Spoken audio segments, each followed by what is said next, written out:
Japan!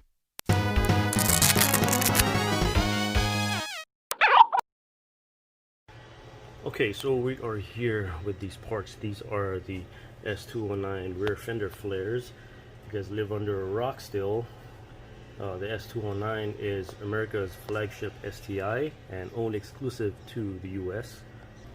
These are the part numbers. If you guys want to go ahead and pause, I'm just going to scroll right through real quickly. Okay, here we go.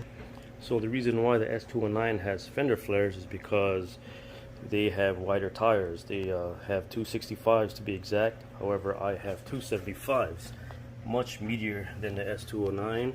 And because I'm running wider tires, I'll need something to cover up the back. However, at the front here, I pulled the fenders about a little over ½ inch, so it's even covering the 275s. I got -2 degrees of camber. Same for the rear, but notice how much it juts out. It goes out further than the rears. So that's why I kind of wanted flares in the back. And if you look at the body lines, they stick out more in the front than they do in the rear. The rear still also does stick out a bit, but it's not as prominent as the front. So I'm adding something here, a bit of meat to stick out some, and then it'll meet with the rear vents. I already took some pictures to see how much the tires stick out, and I kind of wanted to do that because when tires stick out from the body, air hits it, creates drag. This should help out a little bit. So I'm going to start unboxing. I'm going to start with the right side. Here's the right hand side, what do we got here, and right hand side. Alright, so it's been unboxed. Here are the 3 parts. This is the main meat of the flare. If you notice, they got hardware. Yeah, Subaru does it that way. It's not just some stick-on thing with 3M tape, or there is 3M tape. It's just to assist cinching it down, but they do have captured bolts here. 1, 2, and 3. And I believe, let me see, we got washers, fender washers. We got a self-tapping screw that meets at the back end right there. So they go on just like this. Here's the rear bumper garnish. It's got the hole there, so that's where you got to stick the self-tapping screw through to meet that hole based on my observation, and they meet up just like this. So since I have the rear vent, it's going to butt up right against it right there. I have to do some aligning.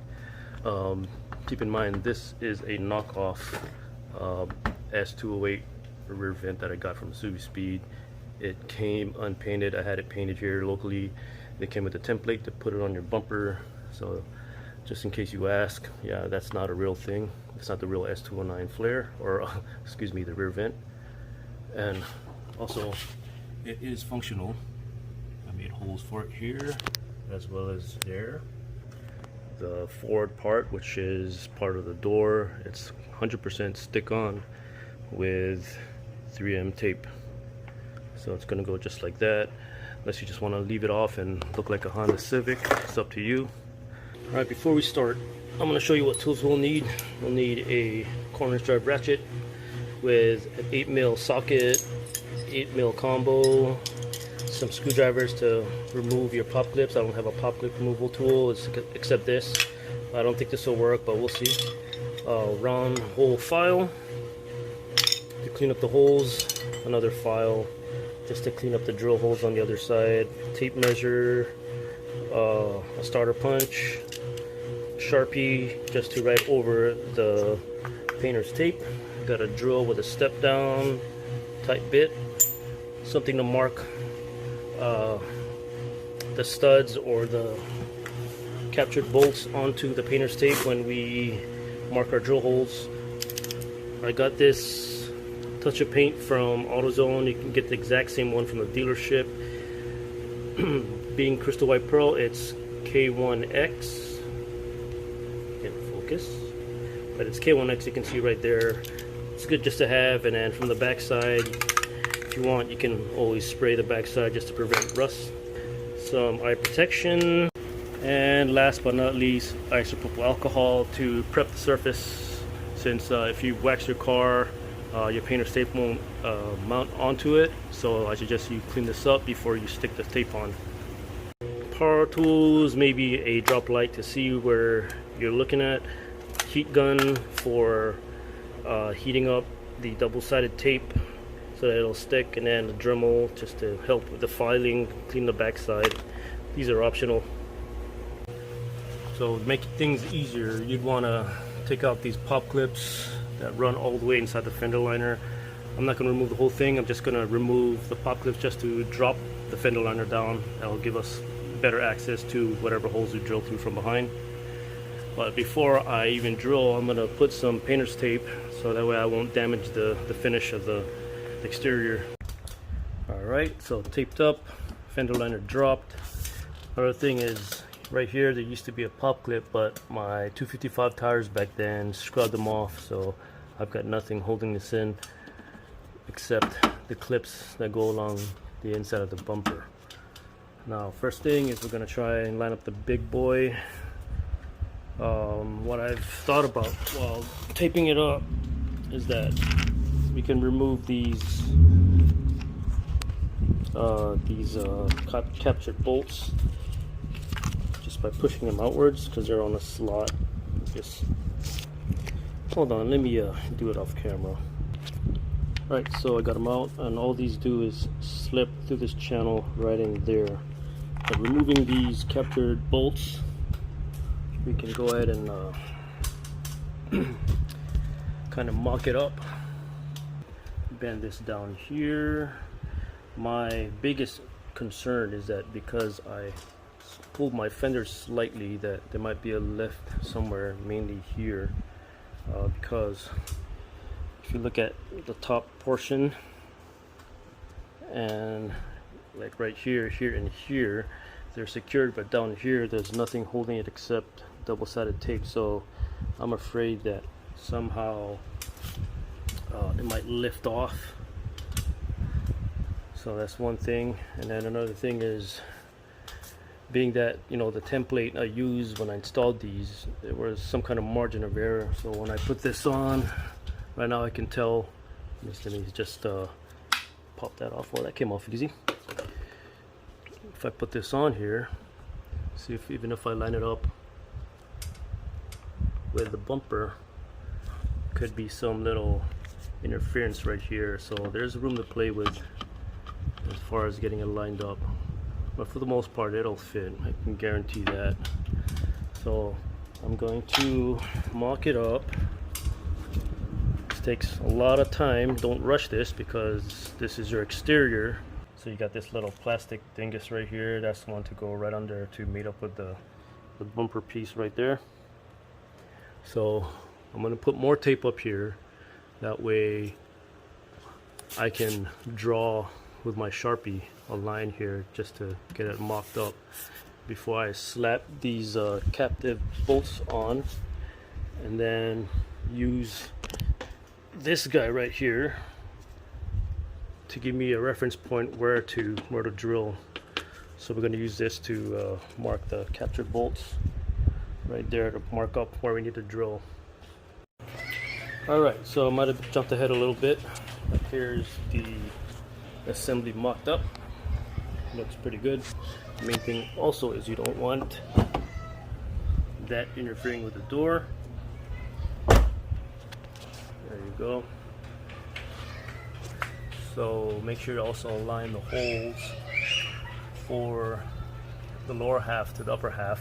Earlier I had the thing sticking out, I flipped it around, that fell off, and I put it in correctly now. So that's where the screw goes through the hole right there. Make sure that lines up.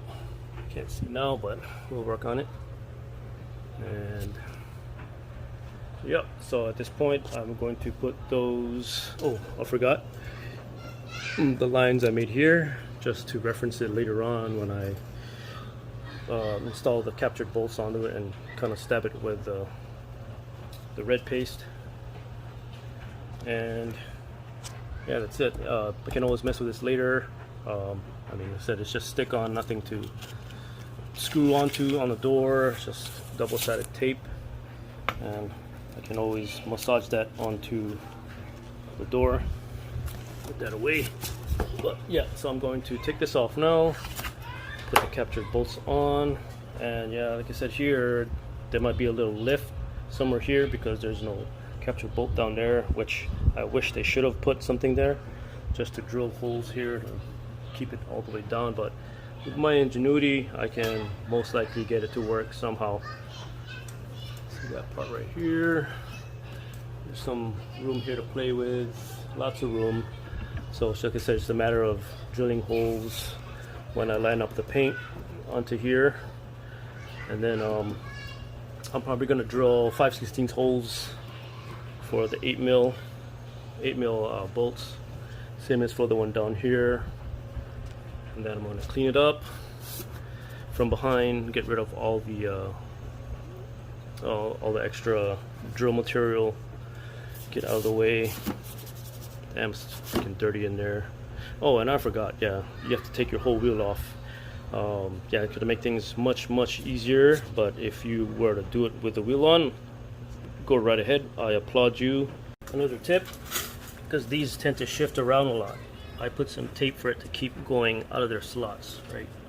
So it's best that you put something there, that way it doesn't move when you go ahead and mark your drill holes when you place these on the fenders.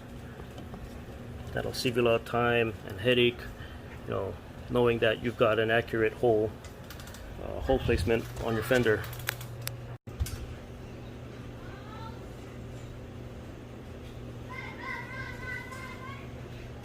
I said measure 10 times, cut once.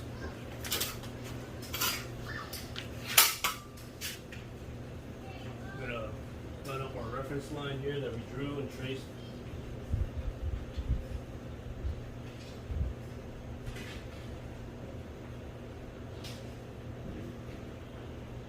Walk our hands over to the middle, right here, and just make sure that it doesn't interfere with that the door. Okay. We got our marks, same here, and here.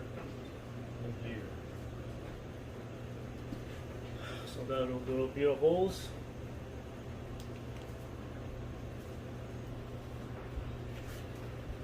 Re-verify again if you need to.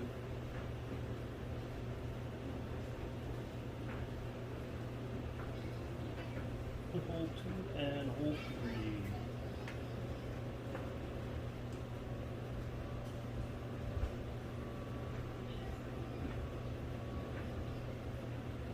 And there. Cool. So here, and here. Okay, so we've got the marks on there, but we kind of want to check one more time. This about from the center of the bolt, it's about 3/4 of an inch to the edge of the flare. Okay, so you want to make sure they're all 3/4 of an inch to the edge from the center of your mark. Sorry, it's not focusing, but it's around there. 3/4.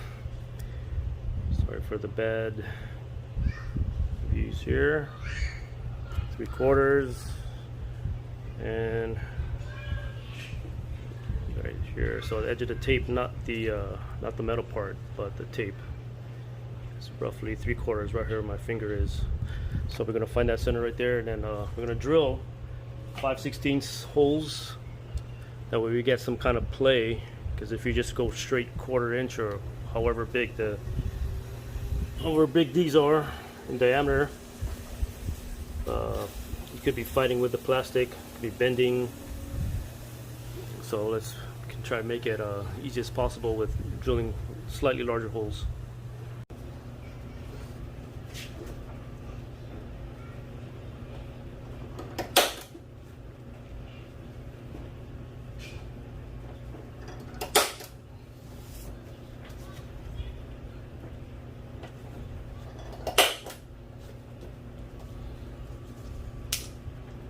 Okay, if you wanted to, you can remeasure.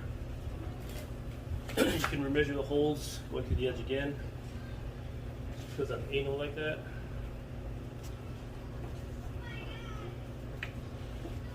Okay, and go ahead and drill, right? Point of no return.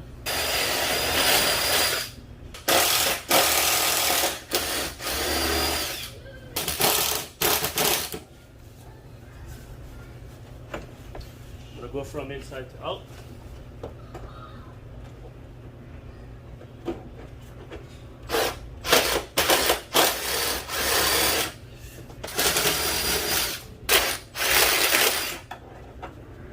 Somewhat helps clean out the metal pieces in there, takes it out. Fucking jet. Okay, holes are in. Let's see if it'll go.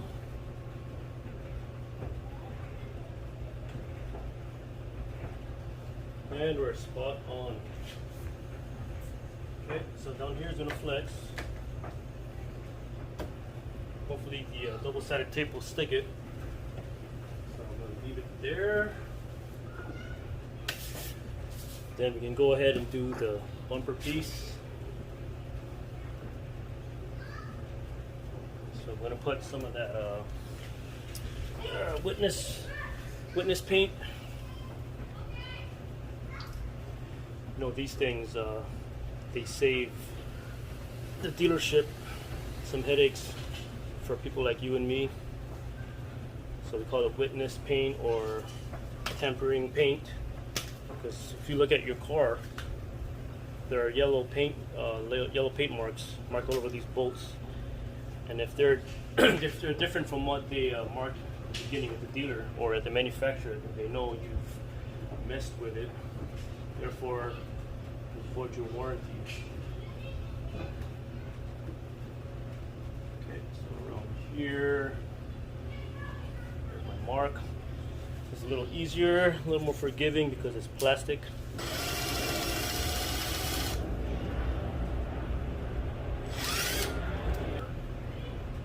In there.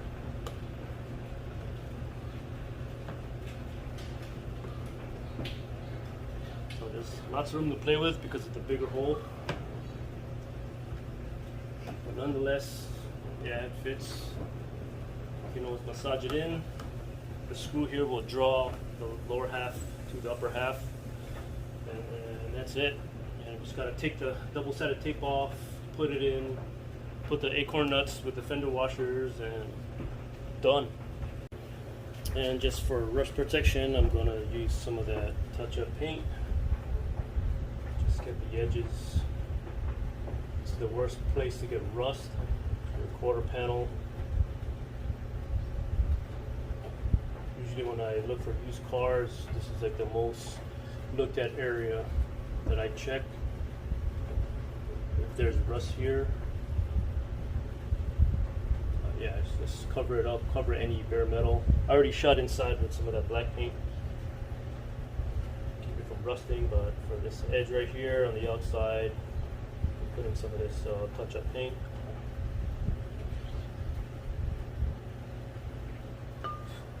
Let that dry for a little bit, and we can go ahead and start putting our parts on. I think we should be good to go. Okay, so before we forget, these are our hardware. We got fender washers, 8mm acorn nut, and then the screw. So make sure you don't forget that fender washer, otherwise your flare will be moving around because the bolt is shifting. So make sure you put that on there. Right before installing any kind of panel, you want to put some, or you want to put a layer of isopropyl alcohol just to clean up the paint areas. That way the double-sided 3M tape sticks really good.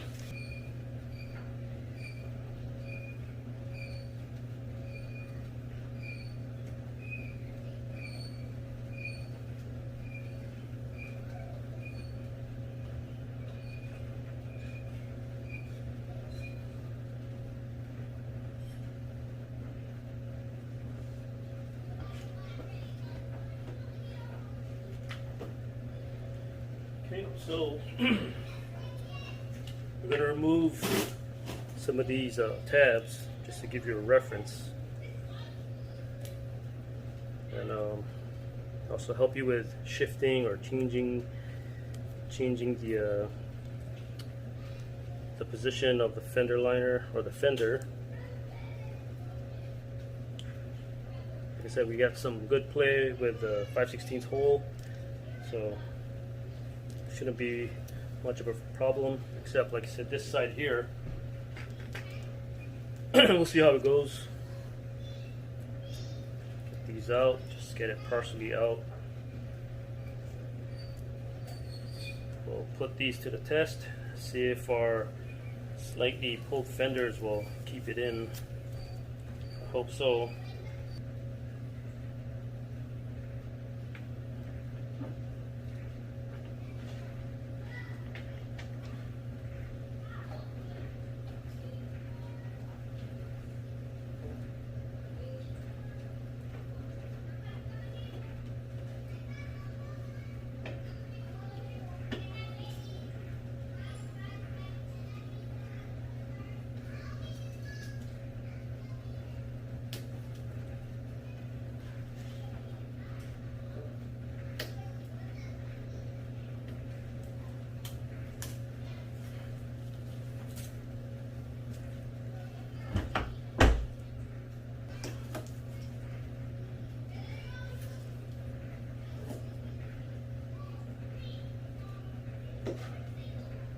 For the most part it's stuck, so we're going to put our acorn nuts with the fender washers. Don't forget the fender washers.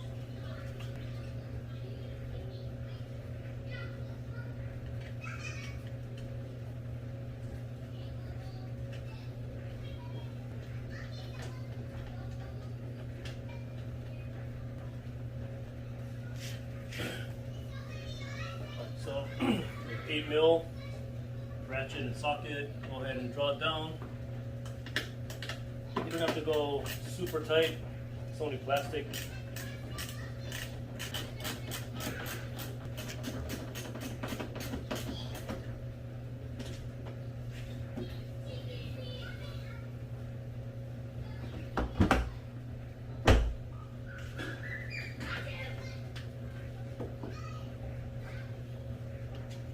Right, for the most part it stayed, but I'm just gonna whack it with a little heat.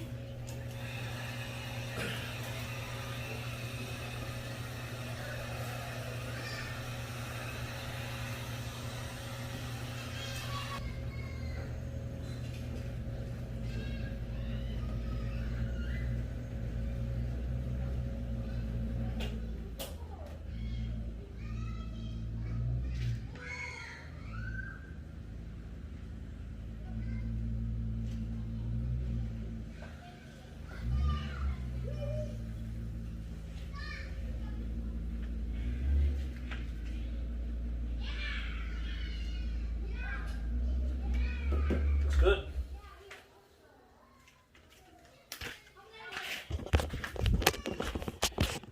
Take it closer. It's all flushed. Clears the door. Follows the fender gap just fine. And it's gonna do the rest.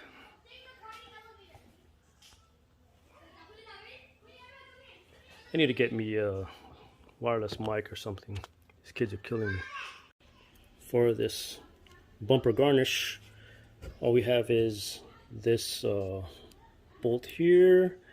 I'll take off this tape. Then we got two very thin strips right here. I'm gonna have these sticking out just like that, and kind of do the same. So it's best to take it out at first. Just rip it off the mounts there. There you go. Stick the floating bolt. Damn these kids. Okay, if you see it through right there, go ahead and shove that nut. This nut is flanged, so there's no fender washers. So, oops. Hang on. Make sure we can take out our little tape strip there. Didn't want to come out. Here we go. Okay, so we get it lined up. So we're gonna temp install it, put it back in, line up the hole for the screw. Okay, I think we got money. I'm gonna leave that loose for a bit while we take this off. It's hot, guys. I just came back from my trip in Washington and Vegas. It's like 30 degrees up there. I gotta come back home to fucking 90 degrees. Terrible. Okay, so while you draw that down, we can kind of manipulate this. Oh, my hands are dirty. And then we can kind of give more torque to that. Where'd my ratchet go? That 8mm bolt, which now I can't fit my ratchet. Damn it. So all you gotta do is take this off, make sure that's stuck on. This is already good, so you don't have to worry about that. Take off the screw. We got it lined up anyway, so I'm not gonna worry about this. Just take it off, tighten the nut here, and then put this guy back on. Okay, last but not least is the door panel, the door garnish. So I've already pricked it with alcohol, and we're gonna just place it on there. So for this part is maintaining fender gap, as well as aligning the fender or the quarter panel section with the door.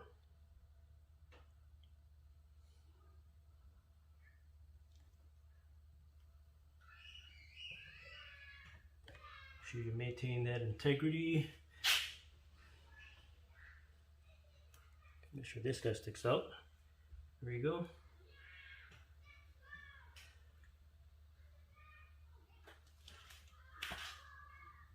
Again, take your time, because once it's on, it's going to be hard to come off, or you got to get new double-sided tape and reapply it. I think that's good. I'm going to start pressing it in, taking the rest of the tape off.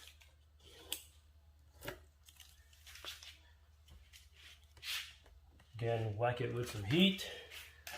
Get it to seat right in the corners.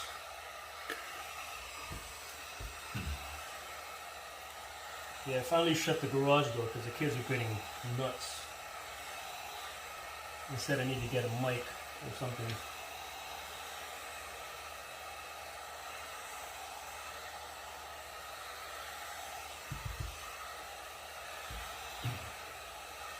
So far it's looking good. Okay, where's my rag here? So I don't get scorched. Then again, you don't want to scorch the paint.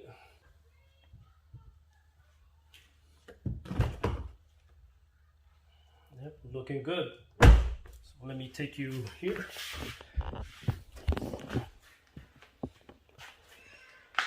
Looks good if I must say. Panel gap is good from the door to the quarter panel. If you look, it doesn't hit. And one thing that's interesting here is there's some drain holes just in case water does get through from the top, because there's still a slight gap. I don't know if you can see. I could barely see any sunlight through, but well, maybe it was just me. Anyway, yeah, there's some drain holes for water. Nice and seamless, although yeah, it does stick out a little more in towards the door, but I had to maintain the fender gap here. If you look from the side, everything's nice and flush. See how much it sticks out. And this is one of the extra things you pay for the S209. Not to include the front fenders. The cost of these fenders will vary from state to state, but just give you a ballpark. One of those on each side equals to both sides. So yeah, do the math when you go ahead and look for these parts. based on the part numbers you saw earlier. I'll also link the part numbers below just for you guys, so you can look for these parts and copy me.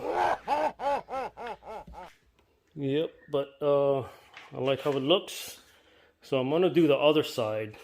That's a freaking long process. I'm just gonna not film it and show you guys at the end. Okay, so we're done. The car is down on the ground. Here's the entire package.